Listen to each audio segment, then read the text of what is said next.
The Dallas Police Department showed body camera video from last week's officer-involved shooting outside of Children's Medical Center. The man who was shot was a longtime security guard for Congresswoman Jasmine Crocket.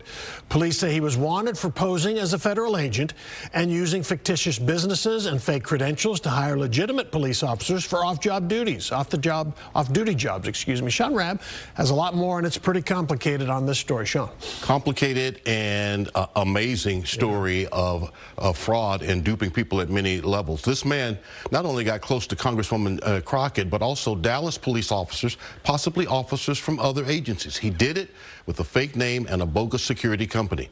Diamon Robinson was known by many police and others as Mike King. He secured security contracts and oftentimes hired real police to work for him. But the ruse started to unravel for Robinson in late February. One of his vehicles, a black SUV, was stolen, and Irving police put out a want to locate on that vehicle. A Dallas police officer thought he remembered that vehicle with a federal government license plate, a plate that also was stolen. That's how this investigation got started. March 11th now, plainclothes officers are following Robinson. By now they know that's his real name, right?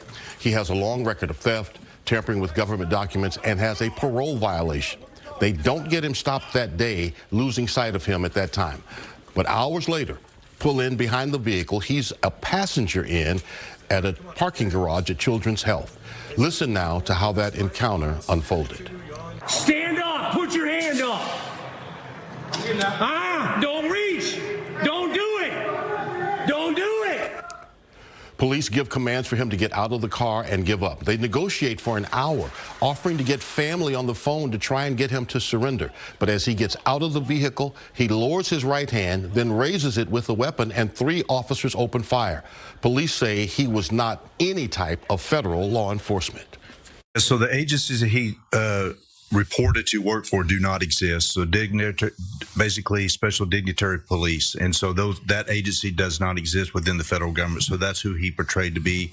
That's who his IDs that he had put together showed to be. But those agencies do not exist. And what we now know, Robinson arrested multiple times for theft, probation violation, tampering with government records between 2011 and 2017. He had an active warrant for theft of checks at a hotel where he worked security in the past. Again, he provided additional security for Congresswoman Jasmine Crocket for some time.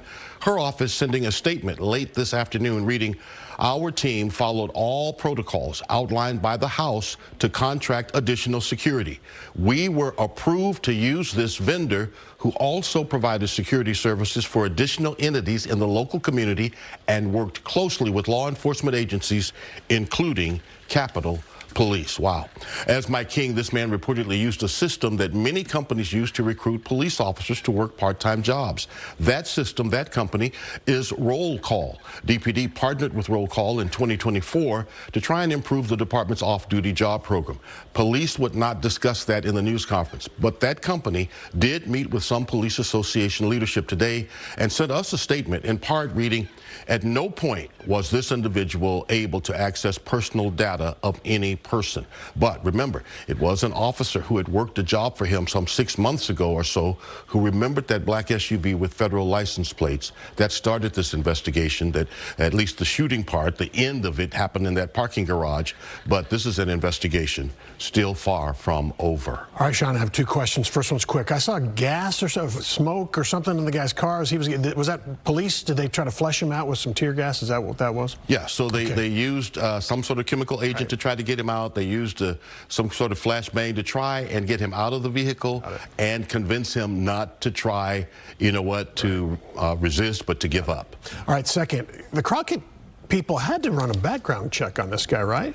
Again, I don't get it. The Capitol Police or the House Security approved this vendor for use as additional security. It's a failed background check, isn't it? It's got to be. So there are a lot of questions about how someone could finagle their way at the highest levels. We would think the highest levels of security, Capitol Police, folks protecting our congresspersons, and yet this man was approved to work as additional security for the Congresswoman. A lot of questions that We don't expect to get Technically, answers. he could have got into the Capitol and walked around with all those. Well, for all we know, he had been there. We he don't know did it, all yeah. of that yet, Yeah, but we'll find we out. do know that he worked for some big hotels right here, including the Omni, right, and had a contract at Bank of America downtown also, as well as some charter schools. He had a lot of Gonna be some security fallout. contracts. Going to Yeah. be some fallout from this. All right, Shaun Rabb Sure. in the newsroom. Thank you.